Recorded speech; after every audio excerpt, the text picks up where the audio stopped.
Hello, good morning guys. So I'm here right now in LAX. I'm flying to Seattle. Actually, I tried to access, tinry ko po in-access yung Delta Sky Lounge, pero I think may mga changes sila. Kasi hindi ko alam, yung ticket ko basic economy. So, pila-pila ako doon thinking na pwede kong ma-access yung lounge. So, when I showed them my boarding pass, sabi ng babae sa akin, "Oh, you cannot access anymore because your ticket is basic economy." Ang sabi ko naman sa kanila, meron akong Delta Reserve.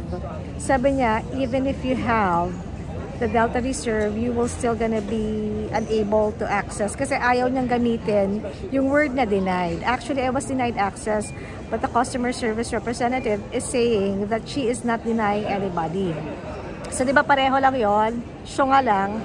So, what I did was I called Amex about it. Pero binigyan nila ako ng binigyan nila ako ng access, binigyan nila ako ng telephone number to call the Delta mismo.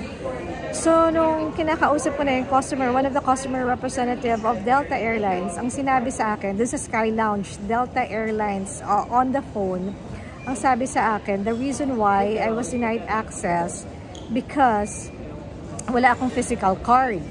Tapos sabi niya, she is agreeing with dun sa ground ng mga customer service representative because I don't have the card physically, and one of the requirements for you to have to get an access is for you to get the card physically. So ang dami-daming pumapasok na mga tao doon na wala naman silang reserve card physically. Ang meron lang sila phone access. So, ang tinanong ko sa girl, sabi ko sa kanya, the reason why you're denying my access is because I don't have the card physically. Ang sabi niya na naman, hindi daw niya ako dinideny. So, hindi ko matandaan or hindi ko maintindihan kung anong difference ang hindi pagpapasok sa akin sa denial. So, yun na nga, I was denied. Basically, I was really denied access. Yun pala, yung card ko, eligible lang siya kung ang ticket mo yata ay parang main cabin or business class or first class.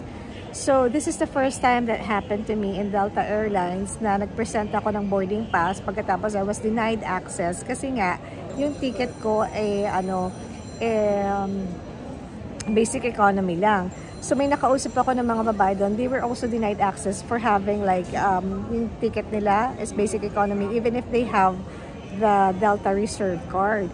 So like annual fee kasi ngayon ang Delta Reserve card is already like 650. So one of the reason why I still have that card is for the lounge access. Kasi kung hindi rin naman ako pahihintulutan na magka-access doon sa lounge, ba't pa ako magbabayad ng 650 annually? And then, gusto ko sana kausapin yung ibang customer service. Pero yung Hispanic na guy doon, yung parang napaka-rude niya talaga, napaka-bastos niya. Sabi niya, oh, we're doing something that you don't like. If you, let's say, like, if I'm doing something that they don't like, sana pala, sinabi niya sa akin. Yung parang napahiya ako. Ang hilig talaga nila mamahiya. Yung mga Delta Reservice na yan, yung mga Delta people na yan, naiinis ako minsan kasi napaka-bastos talaga nila.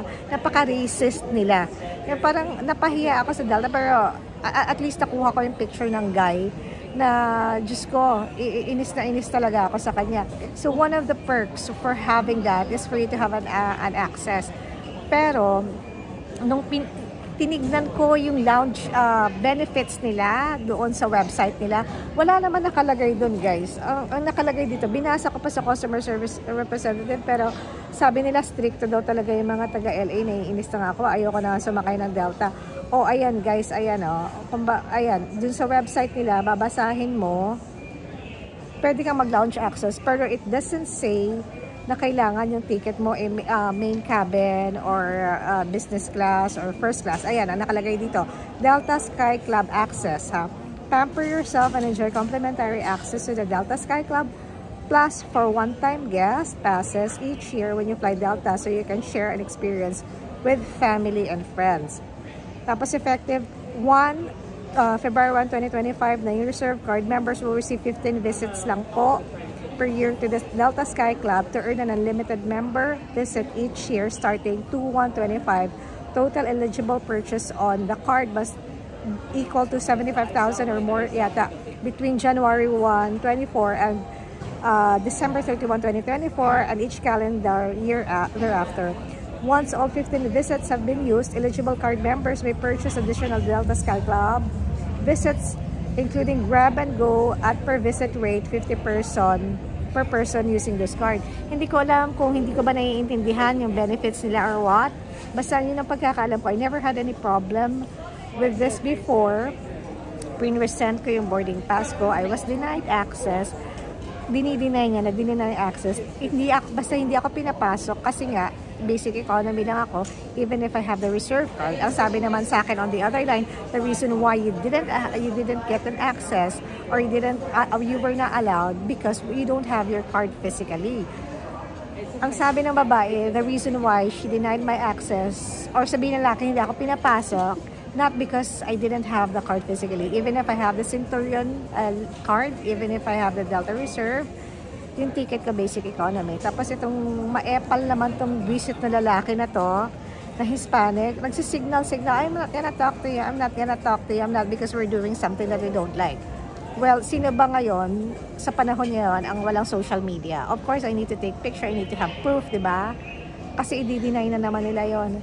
At ito naman ang sabi naman ng lalaki, na nakausap ko sa phone, I'm with her, it's because you don't have a physical card. Yung mga tao dito, napaka-bobo, hindi mo alam nila kung ano ginagawa nila, mga hampas lupa, mga hinayupak na yan. But anyway, yun nga. So, I comment down below guys, kung kailangan ko pa bang i-maintain yung Delta Sky Club membership ko, parang wala namang kakwenta-kwenta. Mga patay gutom na yan, Diyos ko. Ewan ko ba? Basta, yun na lang na yun. Pero nakakahiya. But even so, I still apologize to them. Kasi, di ba? So, yun lang guys. Hindi ko alam kung magko-complain ako. It's not because like, you know, you have a hard day or what. Yung ugali mo, bastos ka na. Siguro ganun lang ang pagpapalaki sa'yo. Well, anyway, you cannot really judge someone. Pero, I mean, Delta Airlines is a good airlines pero ang mga customer service talaga nila mga racist at saka hindi maganda yung mga pag-uugali, especially in LA. So, thank you guys and comment down below if I still need to keep my card or not. Thank you so much and please do like and subscribe. Bye!